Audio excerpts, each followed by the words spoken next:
मेरे ननद का बेटा बस 15 साल का ही था। बचपन से ही रहकर पढ़ाई लिखाई यहीं रहकर करता था। लेकिन पता नहीं उसको क्या हो गया था। वह बार बार मुझसे कहता, मामा मामी जो मामा करते हैं वही मैं भी करूँगा। मैं भी वह सब सीखना चाहता हूँ। मैं उसे बार बार समझाती, अभी तुम बहुत छोटे हो, कम से कम 18 साल के तो हो जाओ, फिर जो दिल करे करना, मैं तुम्हें खुद नहीं रोकूंगी। लेकिन वह अपनी ही धुन में था, मानने का नाम ही नहीं लेता था। मुझे क्या पता था कि वह कुछ ऐसा कर देगा जिसने मैं सपनों में भी नहीं सोच सकती। दोस्तों, कहानी शुरू करने से पहले मैं अपने बारे में आपको थोड़ा बता दूं। मेरा नाम पूजा है और मेरी उम्र 32 साल है। लोग मुझे देखकर हमेशा यही कहते हैं कि मैं 20 से 22 साल की ही लगती हूँ।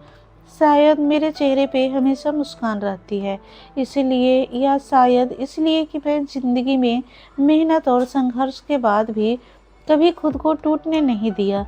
मेरे एक भी बेटा या बेटी नहीं है। आर्यन जब 7 साल का था तब से हमारे साथ रहता है। हमें ही अपना माँ बाप मानता था। उसके मामा 40 साल के हैं, मुझसे पूरे 8 साल बड़े हैं। मेरे पति बहुत मेहनती इंसान हैं। दिन में मजदूरी करते और रात को अपने पुरानी सिलाई मशीन पर कपड़े सिलते। लेकिन मेहनत ऐसी कि देखने वाला भी थक जाए। आर्यन बचपन से ही अपनी मामा को ऐसे ही देखते आया है। दिन भर पसीना बहाते, रात में थकान के बावजूद मशीन की टक-टक में अपनी नींद कुर्बान करते हुए। शायद इसी वजह से उनके अंदर भी एक अलग तरह की आग जन्म ले चुकी थी। वह अपने मामा जैसा बनना चाहता था। मैं भी जिम्मेदार और मजबूत, लेकिन मैं एक औरत हूँ। मेरा दिल डरता है। मैं नहीं चाहती कि इतनी छोटी उम्र में वह जिम्मेदारियों का बोझ उठाए।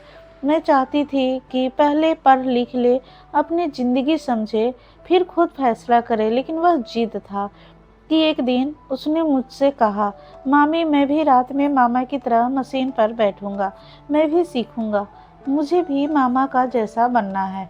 उसकी आंखों में चमक थी, लेकिन मैं डर गई थी।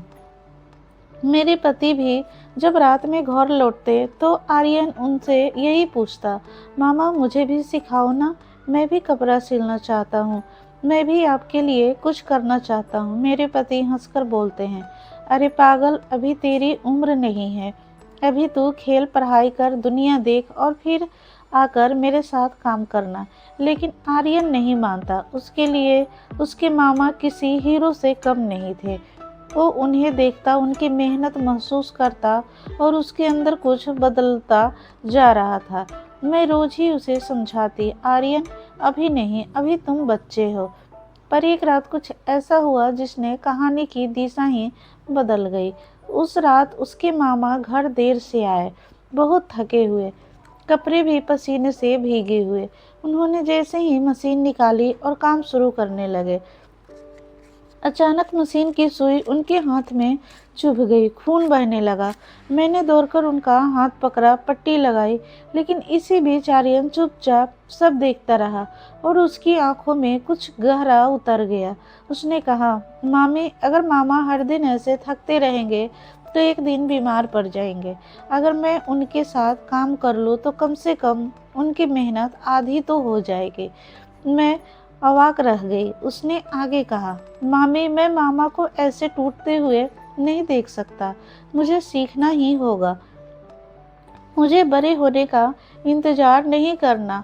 उस दिन पहली बार मुझे एहसास हुआ कि यह जिद नहीं, उसके दिल की जिम्मेदारी है।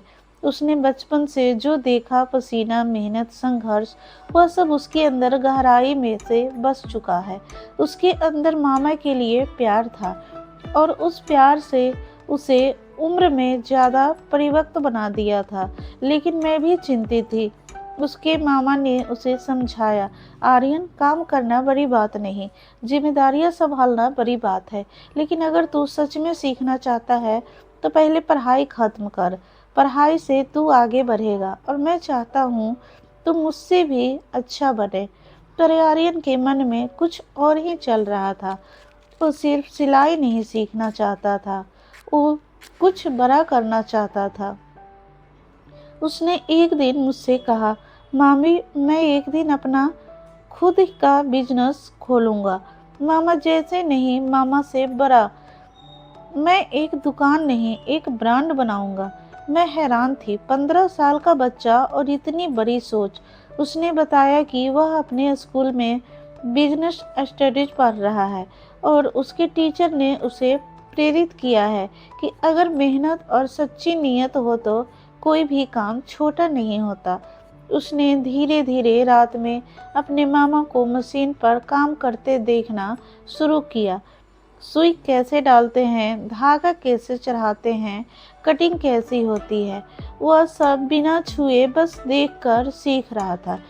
कई बार उसके मामा हंसते हुए और कहते, क्या देख रहा है?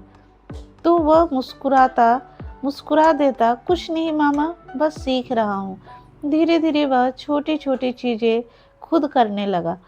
एक दिन उसने अपने मामा की पुरानी शर्ट उठाई। उसने खोला, पुरानी पैटर्न समझा और फिर उसी कपड़े की मदद से एक नई बनाकर रख दी। जब उसके मामा ने शर्ट देखी तो दंग रह गए। यह किसने बनाई? उन्होंने पूछा। आर्यन ने झिझकते हुए कहा, मैंने। मेरे पति ने उसे कसकर गले लगा लिया। उसकी आंखों में आंसू थे, गर्व के आंसू। उस दिन से उन्होंने आर्यन को रोकना बंद कर दिया।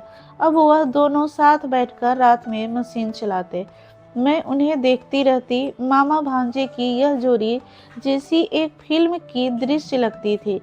आर्यन कई बार मशीन चलाते चलाते अपनी कल्पनाओं की दुनिया में खो जाता था। वह बोलता, मामा एक दिन हम अपनी दुकान खोलेंगे, उसमें हमारा नाम होगा, आर्यन एंड सन्स टेलर। उसके मामा मुस्कुराकर कहते, और सबसे पहले कुर्सी तेरी होगी। आर्यन कहता, नहीं मामा, पहली कुर्सी आपकी होगी, मैं तो उसके बाद बैठूंगा। लेकिन आर्यन सिर्फ सिलाई सीखने तक नहीं रुका। उसने बिजनेस की किताबें पढ़ने शुरू कर दी। इंटरनेट पर नए नए डिजाइन देखता, फैशन ट्रेंड समझता कि कैसे एक छोटा बिजनेस बढ़ाया जाता है। यह सब सीखता गया। वह अपने मामा से कहता, मामा सिर्फ सिलाई से नहीं चलेगा, हमें डिजाइन भी सीखनी होगी और मार्केटिंग भी। उसके मामा उसकी बातें सुनते और गर्व से भर जाते। एक दिन आर्यन ने एक छोटा सा स्केच बनाया। एक दुकान का डिजाइन, बाहर लिखा था, Aryan fashion made with hard work. मैंने वो स्केच देखा तो मेरी आंखें नम हो गई। वो बच्चा जो बचपन में खिलौना मांगता था, आज अपने मामा की जिंदगी बदलने का सपना देख रहा था।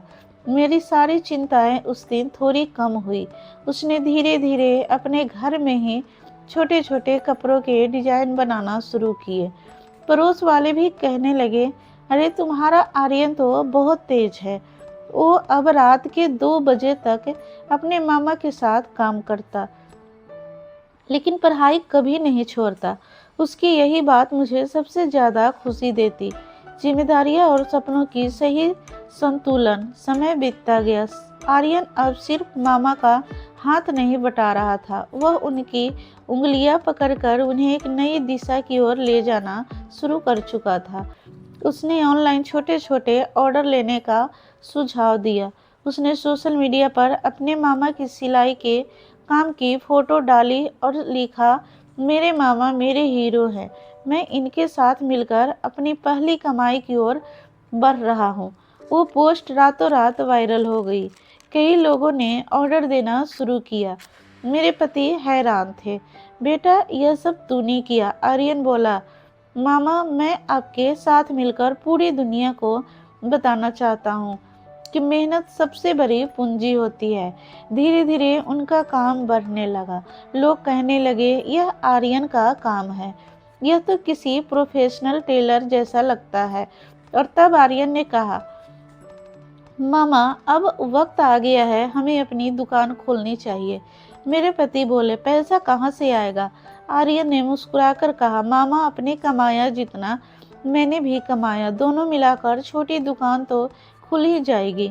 और सच में कुछ ही समय बाद उन्होंने इलाहाबाद के एक बाजार में एक छोटी सी दुकान खोली।